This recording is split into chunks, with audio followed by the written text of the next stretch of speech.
Hello friends, welcome to my channel technical tips solution. আমার নাম মানিক। আজকে তোমাদের জন্য একটা খুবই ইম্পর্টেন্ট একটা ভিডিও নিয়ে এসেছি। সেটা হলো মাইক্রোসফট এক্সেলের মধ্যে একটা ট্রিক নিয়ে এসেছি। সেটা হলো তোমরা দেখতে পাচ্ছ বন্ধুরা, এখানে আমি একটা সামারি রিপোর্ট তৈরি করেছি।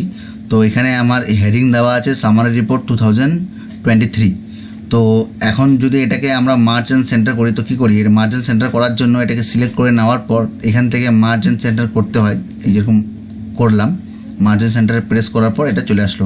তো বন্ধুরা, এখন যদি তোমাদেরকে কেউ যদি বলে যে এখানে প্রেস না করে মার্জিন সেন্টার করতে, তো তোমরা সেটা কি করে করবে সেটাই আমি তোমাদেরকে এই ভিডিও দেখাবো। তো বন্ধুরা একটু প্লিজ মনোযোগ সহকারে দেখবে। তো প্রথমে এখানে না প্রেস করে মার্জিন সেন্টার করব।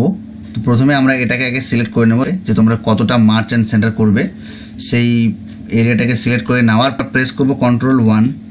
প্রেস করার পর এখানে আমরা অ্যালাইনমেন্টে ক্লিক করব। করার পর এখানে তোমরা দেখতে পাচ্ছ হরিজন্টাল বলে যে অপশানটা আছে, এখানে আমরা প্রেস করব। ক্লিক করার পর এখানে ক্লিক করার পর অনেকগুলো অপশান দেখতে পাচ্ছ। একদম নিচের দিকে চলে যাব, সেন্টার অ্যাক্রস সিলেকশন যে অপশানটা আছে এখানে আমরা ক্লিক করব। ক্লিক করার পর এবার আমরা ওকে প্রেস করে দেবো। দেখতে পাচ্ছ বন্ধুরা, এখানে সামারি রিপোর্টটা মার্জিন সেন্টার হয়ে গেছে। তো এভাবেই তোমরা যে কোনো ডেটার মধ্যে তোমরা মার্জিন সেন্টার করতে পারবে এভাবে। তো এটা একটা খুবই ইম্পর্টেন্ট একটা ট্রিক। ভিডিওটি ভালো লাগলে অবশ্যই একটা লাইক করবে, কমেন্ট করবে, আর চ্যানেলটা সাবস্ক্রাইব করে পাশের বেল আইকনটি প্রেস করে দেবে।